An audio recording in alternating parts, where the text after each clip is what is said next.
नमस्कार दर्शक बंधु ओडिया रिपोर्टर आपण मानकु स्वागत। एबे केंद्र एवं राज्य सरकार तरफ किसी नुआ नियम लागू होईछि ता सहित राज्य एवं राज्य बाहर किसी गुरुत्वपूर्ण खबर आसी जहां आपण माने जानिबा निहाती जरूरी।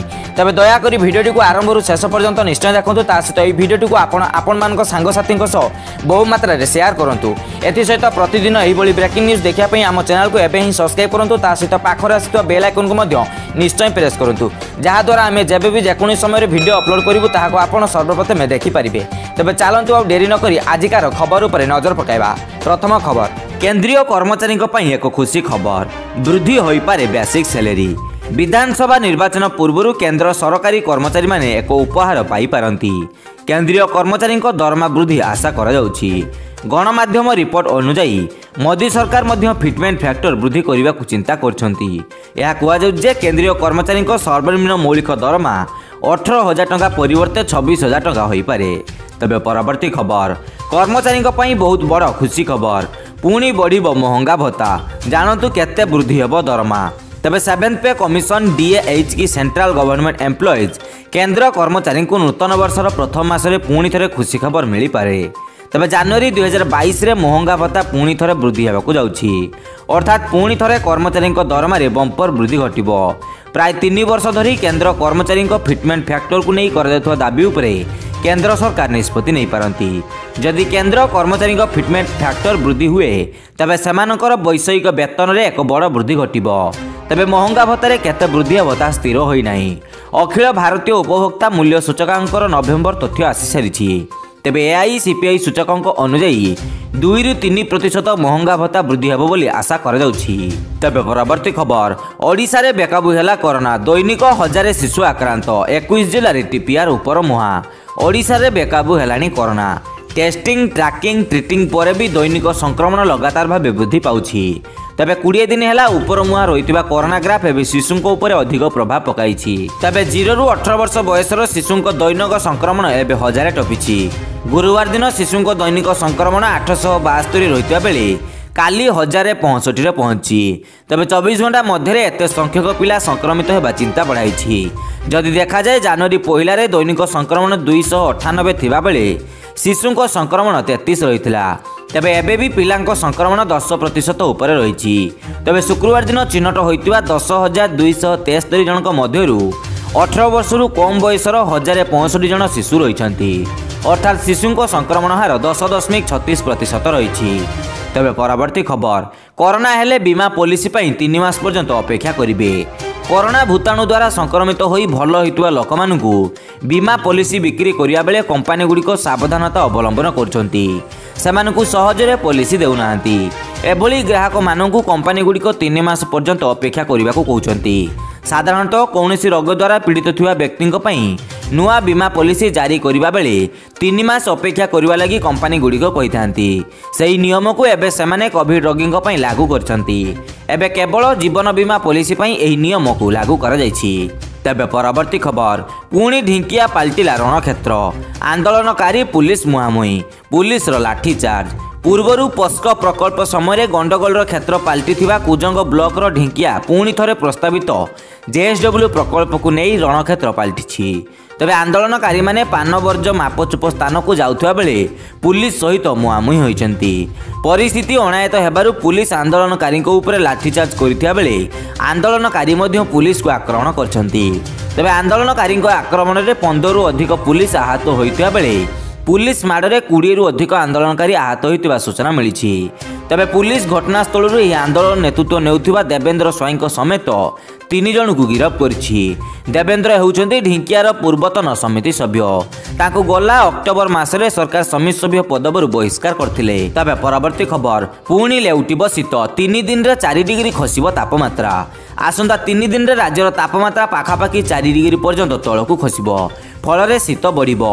गत 4 ରୁ 5 दिन हेबो राज्य में पश्चिमा झड़ जोगु पाग कोहला रही। तबे यह सहित अधिकांश स्थान में वर्षा मध्य होईछि। तबे आउ 24 घंटा स्थिति एभली रहिबा परे पागरे परिवर्तन हेबो। तबे पुणी शीत लेउटिबो बोली आंचलिक पाणीपाग विज्ञान केन्द्र पक्षरु कहा जायछि। तेबे आसंता काली ठारू राज्य में वर्षार परिमाण कमिब। मालकानगिरी, कोरापुट, रायगड़ा, गजपति, गंजाम व नवरंगपुर आदि जिलार किछि स्थान में हालुकारू मध्यम धरण वर्षा होपे। तेबे 16 तारिख पागरे परिवर्तन देखादेव। खराटिया और सुखिला पाग तेबे 16 तारिख आभ्यंतरीण ओडिशार किछि स्थान में हालुकारू मध्यम धरणर कुहुड़ी पड़ार संभावना रही। तेबे 17 और 18 तारिख आड़क घन कुहुड़ी होपे। तेबे 17 तारिख दिन अनुगुल, ढेंकानाल, सोनपुर, बौद्ध, बलांगीर, कलाहांडी, कंधमाल, केन्दुझर और मयूरभंज आदि जिलार किछि स्थान में घन कुहुड़ी पड़ार संभावना रही। सेहीपरि 18 तारिख दिन मालकानगिरी, कोरापुट, रायगड़ा, कलाहांडी, कंधमाल, बौद्ध, नयागढ़, कटक, अनुगुल और ढेंकानाल आदि जिलार गोटे किंबा दुईटी स्थान में घन कुहुड़ी पड़ार संभावना रही। तेणु यही सबु जिला को 2 दिन येलो वार्निंग जारी करछि आंचलिक पाणीपाग विज्ञान केन्द्र। तेबे परवर्ती खबर, दिल्ली रे पुणी आरंभ है सप्ताहांत कर्फ्यू। सोमवार सकाळ पर्यंत अण अत्यावश्यक कार्यकलाप बंद। कोविड-19 विस्तार रखा निमंते समस्त अण अत्यावश्यक कार्यकलाप बंद कराई जातीय राजधानी दिल्ली रे शुक्रवार राति सोमवार सकाळ पर्यंत पुनश्च सप्ताहांत कर्फ्यू जारी करा जायछि। तबे शुक्रवार राति 10 लागू होइतबा सप्ताहांत कर्फ्यू सोमवार सकाळ 5 पर्यंत बलवत्तर रहिबो।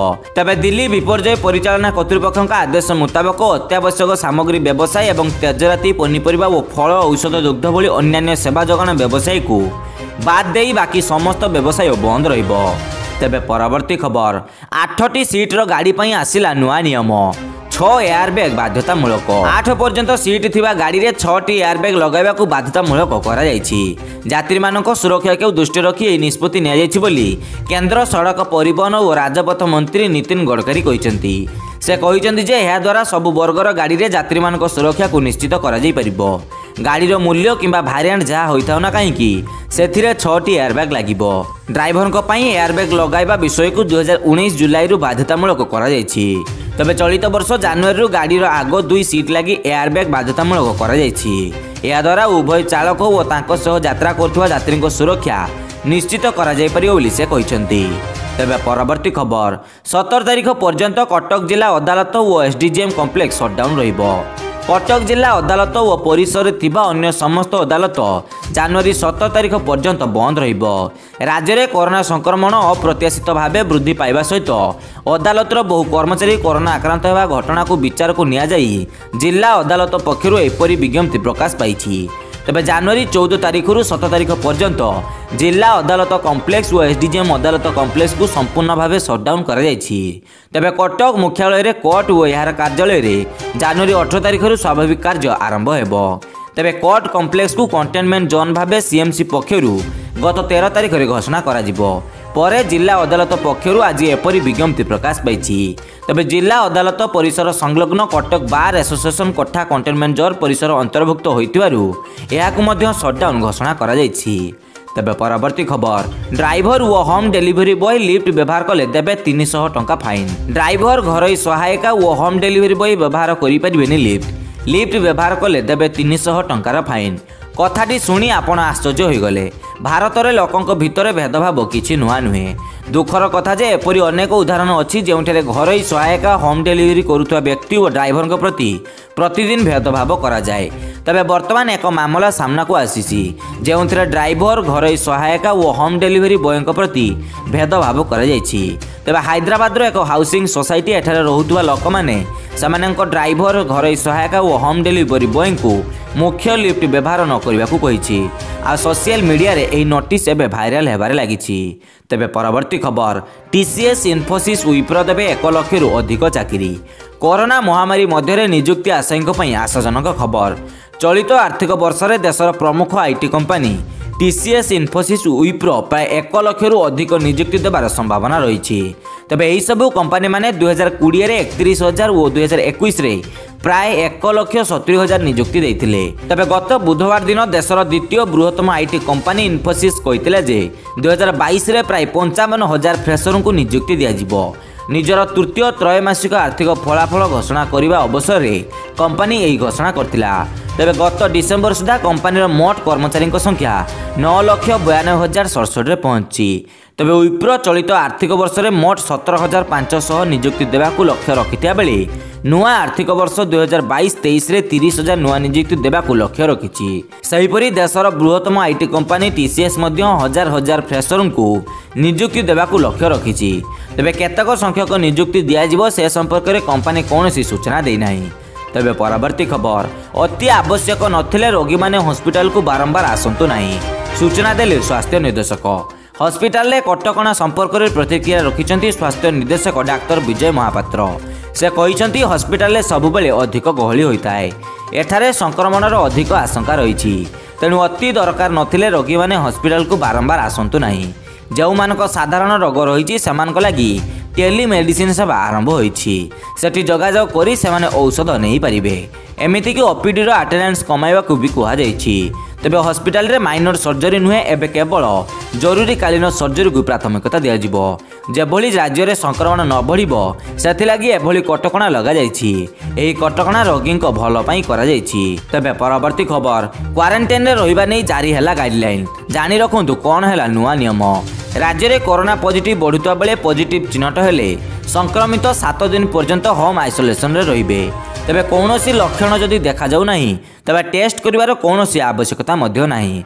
केंद्र स्वास्थ्य मंत्रालय पक्षरु घरे संगरोध रहिबा नै गाइडलाइन जारी कराइछि। तेबे सामान्य लक्षण एवं लक्षण नथिया व्यक्ति टेस्टिंग परे होम आइसोलेशन रे रहि परिबे। तेबे 60 रु अधिक किंबा एकाधिक रोगरे पीड़ितों पई शर्तमूलक होम आइसोलेशन रे रहि परिबे।